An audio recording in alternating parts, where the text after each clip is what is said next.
Chers amis, nous n'avons pas, pour faire un bon carême, à faire une tête longue de 6 pieds 6 pouces, une face de carême. Et même si nous avons choisi de faire des efforts, comme nous l'invitait le mercredi des cendres, pour améliorer les relations, pour améliorer la communion avec Dieu, la prière, avec les autres, dans le partage, avec soi-même, dans le jeûne et la maîtrise de soi, et si nous ne l'avons pas fait, il est encore temps, puisque nous sommes à la moitié du parcours, de le faire, mais il faut regarder surtout, et pour choisir aussi ces efforts, bien les centrer sur ce qui nous convient en propre. Et la liturgie nous donne, pendant tout ce carême, d'approfondir ce que va célébrer la Pâque, c'est-à-dire la mort et la résurrection de Jésus, appliquée à nous, c'est-à-dire la grâce de notre baptême. Et en ce dimanche de l'aveugle-né, eh bien, ce passage de l'Évangile que nous venons de lire, eh bien, il montre cette démarche de la foi qui est l'illumination.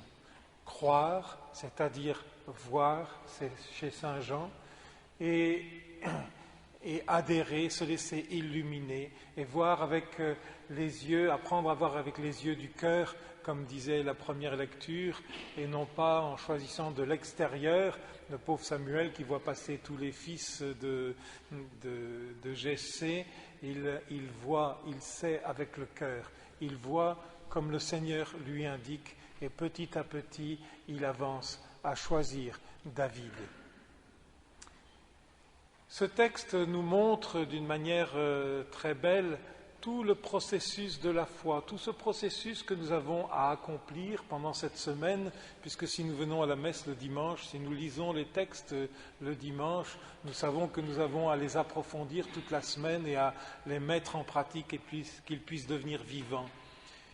Nous avons ici ce processus. Il est beau de voir cet homme qui est touché, guéri par Jésus en allant à la piscine de Siloé, progresser dans sa foi.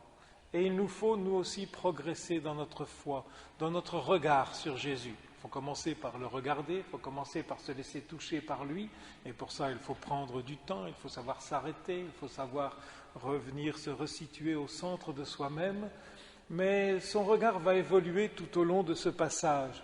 Il voit, si vous reprenez le texte pendant la semaine, vous pourrez voir, il voit Jésus d'abord comme un homme. L'homme qu'on appelle Jésus a fait de la boue, etc. Et puis, quand il est interrogé, on lui dit, que dis-tu de celui que tu as vu, de cet homme? C'est un prophète. Et puis, ensuite, il dit, dans les réflexions, si cet homme ne venait pas de Dieu, il ne pourrait rien faire. Il le voit donc comme l'envoyé, ce grand titre du Messie, pour finalement, dans la rencontre finale avec Jésus, le reconnaître comme le Fils de l'homme, le Seigneur qui vient vers nous et qui nous établit dans son royaume, qui nous fait vivre aujourd'hui de son royaume. Et telle est la grâce de la Pâque. Vous avez entendu dans l'Épître aux Éphésiens, ce qui est un refrain dans l'Épître aux Éphésiens, si vous lisez bien dans le chapitre 2, dans le chapitre 3, le baptême marque un temps nouveau dans notre vie. Autrefois, nous étions pécheurs. Maintenant, nous avons été ressuscités. Ici, dans la lecture d'aujourd'hui, autrefois, vous étiez ténèbres. Aujourd'hui, vous êtes devenus lumière. Et si vous voyez, si vous continuez la lecture, chaque fois que reprend ce refrain, ces mots dans l'Épître aux Éphésiens, vous irez voir autrefois, maintenant, c'est pour que vous puissiez porter du fruit, et un fruit en abondance, des œuvres de communion, des œuvres qui apportent, qui font vivre le Seigneur au milieu de nous, dans notre cœur et autour de nous. Nous pouvons, comme nous le rappelait le premier dimanche de Carême, être tentés de ne pas faire l'effort de regarder le Seigneur, mais tentés d'avoir plein de voix qui donnent plein d'avis différents sur le Seigneur. Et nous avons ici tous les personnages qu'il nous faut regarder autour de Jésus dans l'Évangile. Il reste incrédule. C'est lui, c'est peut-être pas lui de remettre en cause. Nous avons, nous les Français, bien d'habitude, depuis Descartes, avec le doute systématique, de tout contester et de tout mettre en doute.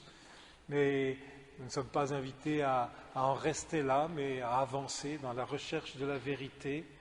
Nous pouvons aussi être comme les parents de cet aveugle, avoir peur, ne pas oser se déclarer pour le Seigneur, ne pas, que ce soit intérieurement, que ce soit au milieu des autres qui nous entourent. Et pourtant, nous le savons, notre foi ne grandit aussi que quand nous pouvons l'affirmer et quand nous pouvons vraiment faire ces actes de foi et poser ces actes de suite à la suite du Seigneur.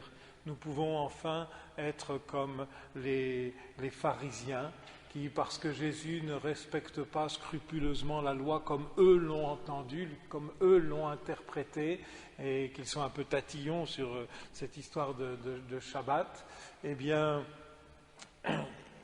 nous pouvons, du haut de ce que nous savons, du haut de ce que nous connaissons, avoir une intelligence fermée et qui ne recherche plus la vérité et finalement mettre de côté le Seigneur.